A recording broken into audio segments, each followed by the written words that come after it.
As osteotomias consistem em ressecções das facetas articulares, associadas ou não a ressecções parciais ou totais do corpo vertebral e tem como principal objetivo restaurar o equilíbrio sagital a partir do encurtamento da coluna posterior.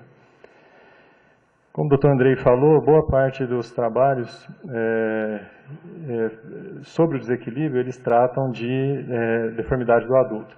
Esse é um trabalho sobre dados do paciente normal e mostra, então, a cifose torácica em torno de 40 graus, uma lordose lombar, se for incluir até S1, chega até 60 graus, na transição tóraco-lombar em torno de 6 graus ou 0 grau, e com SVA normal e tilt pélvico menor do que 13. Diante de alguma situação que cause um desequilíbrio positivo, você tem mecanismos compensatórios para restaurar o equilíbrio sagital, que são a hipocifose torácica, hiperlordose lombar, a retroversão pélvica e a flexão dos joelhos. Esse aqui, por exemplo, trata de deformidade do adulto também. A definição da cifose pós-traumática, num questionário que foi feito com diversos cirurgiões nesse trabalho, trata da angulação cifótica maior do que 5 a 30 graus da coluna vertebral, pode ser aguda ou crônica, e a diferença é basicamente a rigidez, que nos casos tardios você tem os elementos posteriores rígidos, então a deformidade rígida. Em geral, essas cifoses surgem de lesões em distração que não foram diagnosticadas, fratura em explosão, tratadas inicialmente conservadoramente, que evoluíram mal, e geralmente ocorre na transição tóraco-lombar. Diante da cifose pós-traumática, o paciente pode desenvolver mecanismos de compensação e dor, e o interessante, até fazendo um paralelo com a apresentação do Dr. Andrei, de fato, o que diferencia para definir sobre a cirurgia ou não é o sintoma, né? E nos pacientes que têm um desequilíbrio sagital oculto, que nós vamos ver alguns exemplos, ou um desequilíbrio sagital descompensado, esses pacientes em geral têm muita dor e muitas vezes a dor mais acentuada é na região lombar e não no ápice da cifose. Então, os pacientes candidatos à cirurgia são aqueles com dorsalgia mecânica ou pacientes com déficit neurológico. Algumas contraindicações relativas às osteotomias, que estão mais relacionadas aos riscos de complicação também, são osteoporose, idosos, diabéticos, tabagistas e pacientes sem condições clínicas. Essa é a classificação de Frank Schwab, que classificou as osteotomias de grau 1 a grau 6. Grau 1 e 2 são as facetectomias parciais e completas. Grau 3 e 4 são osteotomias de subtrações pediculares, incluindo ou não o disco. E grau 5 e 6 são ressecções completas dos corpos vertebrais de um ou mais níveis. As indicações do tipo de osteotomia dependem do tipo de curva. Então, nas cifoses longas, por exemplo, no Scheuermann, em geral se usa as osteotomias de ponte, que correspondem às osteotomias de Schwab 2, em que faz a facetectomia e cada nível pode ganhar 5 a 10 graus. Mas na cifose de ângulo curto, como é o caso da cifose pós-traumática, aí que se encontram as indicações, então, das osteotomias de subtração pedicular, sem inclusão do disco, que é a Schwab 3. Quando inclui o disco, isso pode dar um ganho de até 15 graus, então chega a uma correção de 45 graus, às vezes até mais, ou mesmo os casos de ressecção vertebral.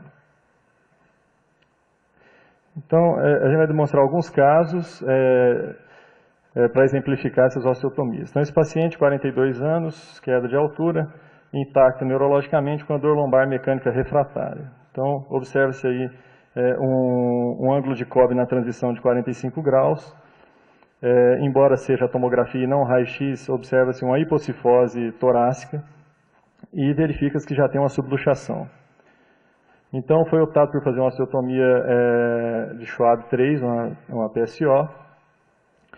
E a técnica que geralmente nós utilizamos é a utilização do formão, então faz a ressecção dos pedículos e protege a dura mater. Eu uso bastante o dissector de Woodson para poder proteger sem retrair muito o saco dural, para poder fazer a ressecção. Então, faz a osteotomia dos dois lados, uma osteotomia longitudinal, tira os dois fragmentos e depois de fazer compressão na haste, você tem a correção da curvatura. Este outro caso é um caso semelhante, que eu vou colocar já o pós, aqui para mostrar alguns recursos que se tem para poder buscar diminuir a falência do instrumental. Então, pode-se observar aí o uso do implante intersomático, que pode ser feito em 1 ou 2 níveis e preferencialmente antes da osteotomia. E uso de hastes acessórias, que pode ser feito uma terceira haste ou até 4 hastes para poder deixar mais rígida a região da osteotomia. Então aqui foi feita uma correção em torno de 24 graus. Essa outra paciente, 38 anos, um acidente automobilístico, tinha um déficit radicular em princípio, um caso usual do dia a dia. O que não foi usual foi que realmente, enfim, acabou evoluindo com infecção, e aí foi tratada, não melhorou, teve que tirar o instrumental, e depois ela não queria operar de jeito nenhum, e evoluiu dessa forma. Então aqui está uma diferença fundamental entre o que o Dr. Andrei mostrou e, por exemplo, um caso aqui sintomático. Então você vê aí uma lordose lombar de 102 graus, uma hipocifose torácica e um ângulo de Cobb de 65 graus. Então esses pacientes têm muita dor por contratura muscular lombar, e então a nossa proposta foi fazer uma osteotomia de Schwab 4 para buscar corrigir a deformidade segmentar e a partir daí minimizar os mecanismos compensatórios e as dores. Muita aderência, fístula dural, abertura dural em vários lugares, são cirurgias muito demandantes mesmo.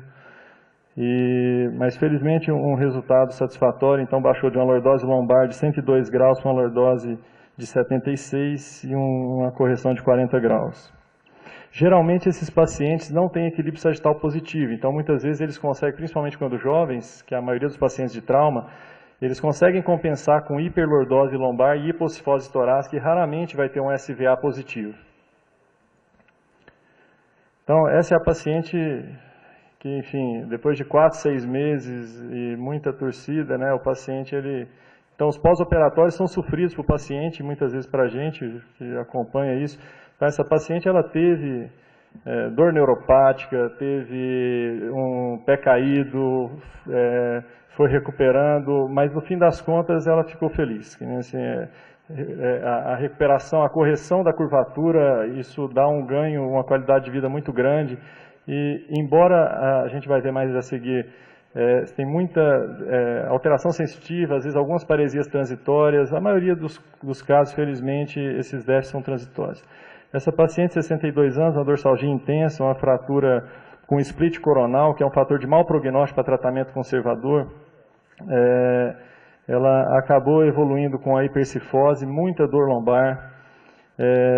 A peculiaridade do caso, a paciente já tem 65 anos, então realmente ela não fez hipocifose torácica, mas nesse caso, pela qualidade do osso, ela não tinha osteoporose franca, mas tinha um split coronal, o que inviabiliza de fazer uma osteotomia de subtração pedicular, seja um Schwab 3 ou Schwab 4. Então nós temos um acesso posterior isolado, precisou fazer a secção da raiz de L1 unilateral. Nesse caso, que é o único da casuística que teve monitorização intraoperatória, nós acabamos pinçando a raiz antes para observar, não teve nenhuma alteração e fez o tratamento. Esse é um caso peculiar que não é na transição tóraco-lombar. Então, na região torácica, quando faz hipercifose, realmente tem risco de déficit neurológico. E isso também é uma fratura B2 não diagnosticada, que evoluiu com déficit progressivo. E você vê que não tem compressão medular, tem um ancoramento e um estiramento medular que acaba levando ao déficit. Então foi feita uma vertebrectomia por via posterior e com correção da cifose e do ancoramento da medula. Esse caso que nós publicamos no Journal of Neurosurgery, paciente com 6 semanas de uma luxação completa, deformidade já rígida, e que a solução foi fazer uma vertebrectomia completa de T5 e posicionando T4 sobre T6 com a correção da deformidade. E esse exemplo, então, o paciente tem uma fratura também com a hipercifose, se verifica que os 2 corpos estão comprometidos, então a ressecção de um corpo só, na nossa visão, não iria resolver o problema, e resolvemos tirar os 2 corpos.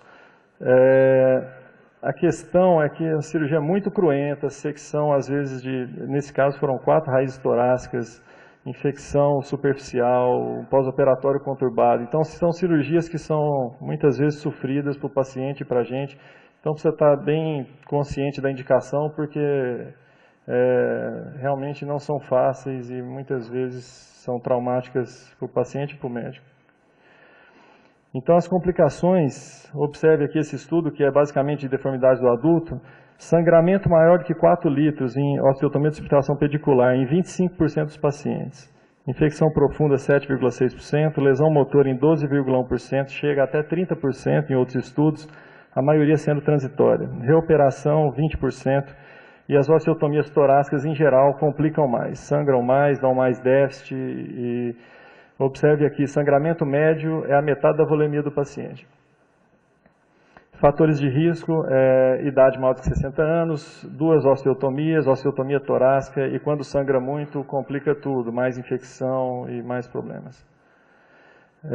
Isso aqui já comentamos sobre a questão da lesão neurológica. O que eu ressaltaria, então, a importância na osteotomia de subtração pedicular é de ter muita atenção. As espículas ósseas, quando vai ressecar aquela cunha de osso, precisa inspecionar, descolar bem, para evitar a fístula dural e principalmente para na hora que fecha a osteotomia não ocorrer o pinçamento de alguma raiz. E já tive casos realmente, acho que provavelmente todo mundo que já fez já deve ter casos, quando fecha a osteotomia e você vai seguir a raiz, tem uma raiz que está um pouco comprometida e você precisa pegar e descomprimir essa raiz. Então, observe aqui que a taxa de falência, ou quebra de haste após uma osteotomia de subtração pedicular, chega a 16%, e o uso de haste acessória pode minimizar essas complicações. Então, como conclusão, as osteotomias e encurtamentos espinhais, elas são eficientes para a correção de cifose pós-traumática tardia e melhoria da dor lombar mecânica, tem altas taxas de complicações e precisa de uma equipe treinada que envolve uma curva de aprendizagem. É trabalhoso, é sofrido, mas se está bem indicado, depois de algum tempo, geralmente a gente acaba ficando feliz com o resultado. Obrigado. Obrigado.